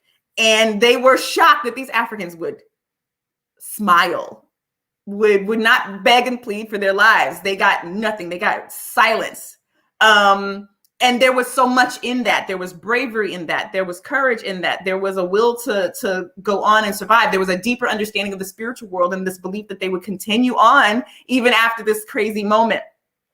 That's what we see in this image. So I salute her. Job well done. May she be greeted by her ancestors on the other side in warmth and in the spirit of victory for all perpetuity.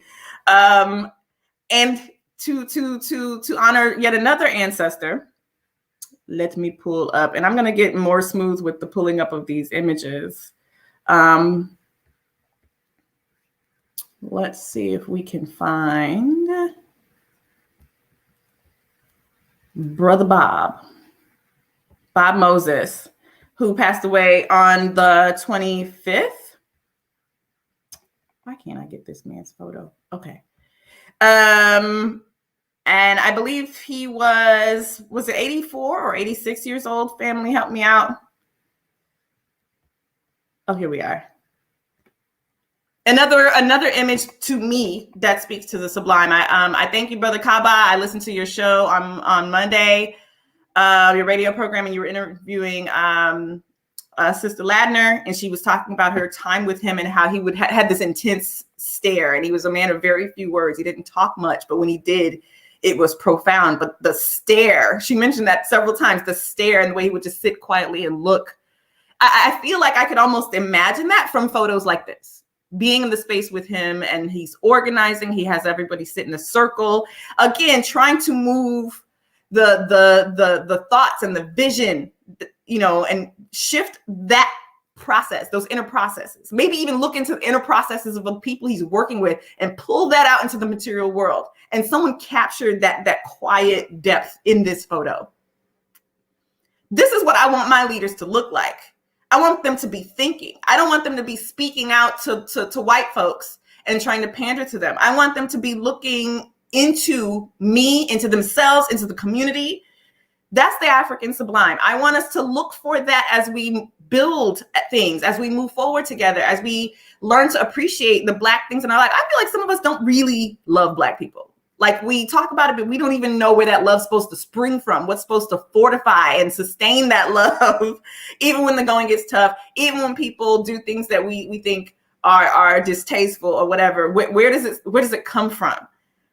This is, I think, a tool to kind of see it more clearly. So that's what I'm offering this week.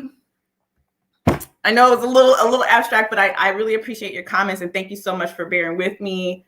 I hope to provide more detail about how we seek the sublime in future episodes. Thanks.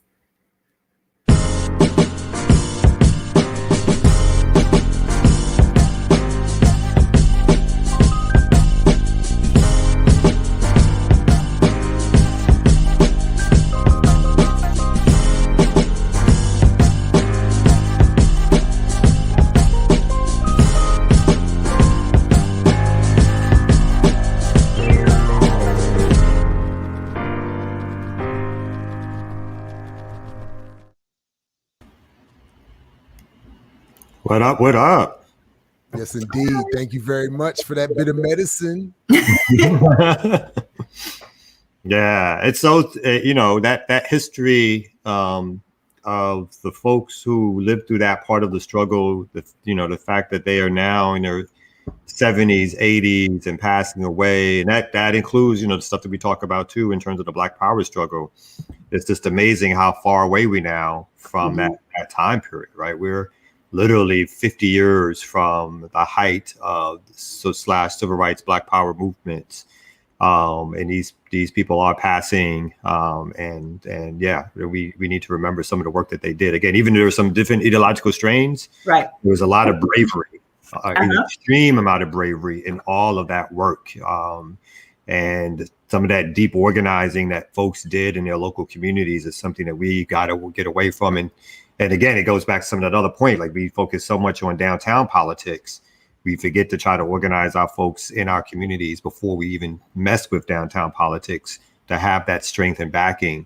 So it's just amazing to sort of like feel like that there's an era that's gone, and we are the inheritors of it, whether we like it or not, right? So, and younger people who are on the ground, because we're getting closer to their current age than we were when we were in their 20s. So hey, I said the other day, in that back and forth over with the goofies over last weekend on Twitter, the most offensive thing thrown at me was that one of them called me old. And I was like, you know, I don't mind being called, or a traitor or whatever else they were saying, but damn, old, I gotta be old. But you're right, Kamal, and I mean, like in my favorite movie, Life, like they say at the end, we next. We next. But Ellie, when you bring up Gloria Richardson, especially living here in Maryland, we forget sometimes what this state is really like, and some of us are spoiled by living in either mostly Black enclaves of the state, closer to DC or Baltimore, and we forget what goes on in Cambridge and Cecil County and the rest of the state, and how horrific it can get. So she stood up to all of that in their face. So anyway, just to echo all of that, I appreciate all of that. Anyway, Yeli, I know you were set, if I'm not mistaken, to lead us in our wrap up this morning. Yes. We're happy to give you some company. I don't know exactly how we're supposed to do that at this point. When May's not here, I admit, I'm like, okay, so we started. I can run it down. This is just my highlights. I'm just talking about the stuff I thought was interesting. I was listening to the talk about the Atlanta local elections, which seems like more of the same, even with this backdrop of brutality. The January 6th new national holiday, according to Sister Kim. I was brushing my teeth and really laughing at that one. Happy birthday, by the way. Thank you. I'm gonna find out where you live. I'm drop off a gift or something. Listen, I'm about to tell you, come decorate my house, because I'm looking behind you and I'm like, look at that interior design eye that Yele got. Girl, yes. I need some assistance. I'm here to help. That's like a whole thing. I feel like the medicine bag, I'm gonna like take people on a home tour, because like it's like a whole like system in my head of how I put stuff together. But this is my little, if I had a coffee shop in my house, what would I want it to look like? I finally got all my monies together to like put it together. So I love that color. I'm sorry, I'm way off track. What color is that? Did you paint your wall? Yeah, it's a green. What is this green called? It's a green, but I was like, this is the room where I want my like things to grow, like out of here. So yes, girl. It's all intentional. There is no coincidence of anything. Even like how the candle smells. Like everything is like, I got like eucalyptus over here to like keep my mind clear. It's a whole thing. Like Marie Laveau on the mug. My witch's brew. Come through. Let's go. Yes. See, now you just gave me validation as to why I painted my bathroom brown. You know what? That's interesting. Yeah. I feel like that's a whole conversation. Like, because that's where you're wasting stuff that, you don't want to put some important symbols in the bathroom, because it's like, right. Yes, and then we spent finally to wrap up my highlights. We spent a great important deal of time talking about the after party and other types of political party organization, and have kind of put a pin in it and put it on the table for kind of more extensive discussion, which I think is really, really great. Yeah. So yeah. Those are my highlights. Can I just show you something? One of the stories we didn't get to, Kim, this would have been my birthday gift to you. And unfortunately, even though it said that, but I'm just too poor. But because it said that the buyer is anonymous, but the only physical copy of the Once Upon a Time in Shaolin Wu-Tang album was sold and taken from this predatory pharmaceutical guy who's serving a sentence, and sold to an anonymous buyer at an anonymous fee that covered his debt to the federal government, which I think was about $5+ million. So I'm only about $5+ million short of having been able to get you that $5+ million gift, but this is your symbolic birthday gift. I would have definitely bought that for you. Anyway. Thank you so much for that, for that symbolic, imaginary, non-existent gift that you didn't get me, Jared. I appreciate that. Now, what's interesting to me about this, I am very curious how much that Wu-Tang album resold for, because Scarelli allegedly paid $2 million for this only. This is the only physical copy. There's no digital copy. There's no other copies. It's this one album. But usually when the government seizes your belongings, they usually sell it less than what you actually paid for. So it says here, as you said, he paid $2 million for it. And then, but it says here that the sale of the album will cover the balance of the $7.4 million that Mr. Scarelli was ordered to pay. So that's why I was guessing $5 million was what they got for it. But maybe that sentence is a little ambiguous, though. The You're sentence right. is a little You're ambiguous because it says, does it cover it by itself? Does it cover it in conjunction with the other assets of his that was seized and sold? I'm not. I don't know either. I wasn't sure. I was guessing.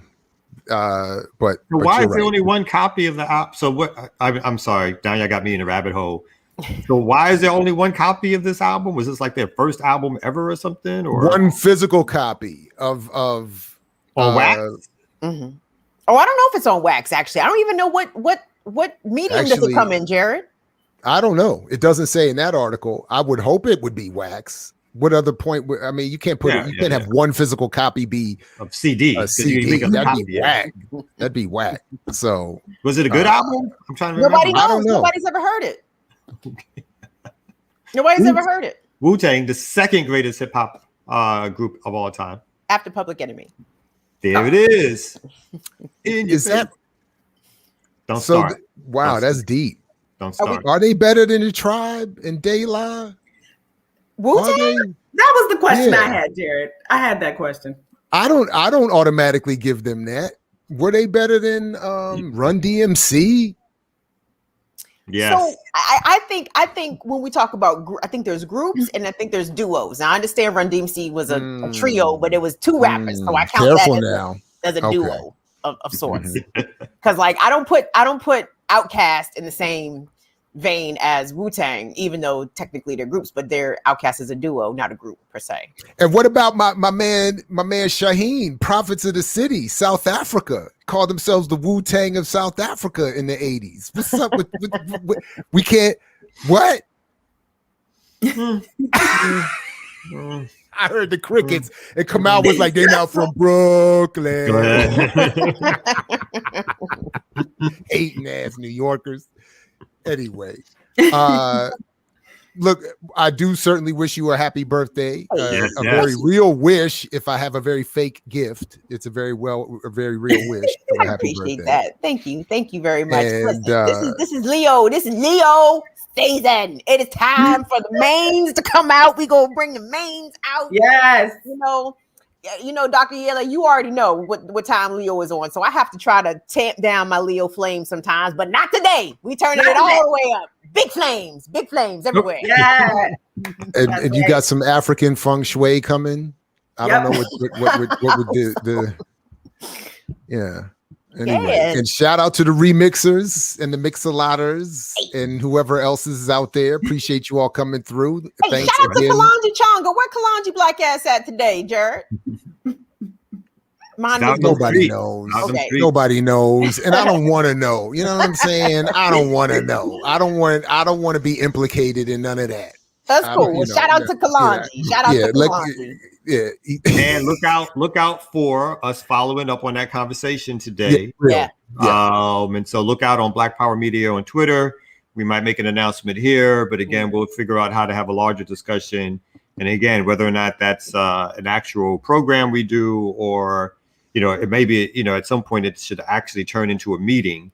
Because I know people would want to dig in deep and have larger conversations about which way to go forward and how actually to pull something like that together.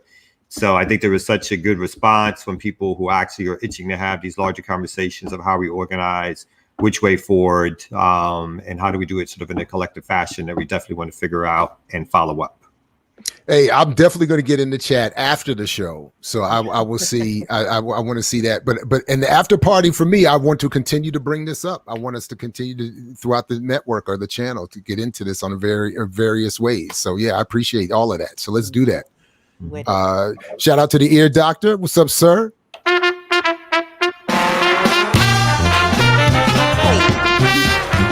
Happy birthday, Kev.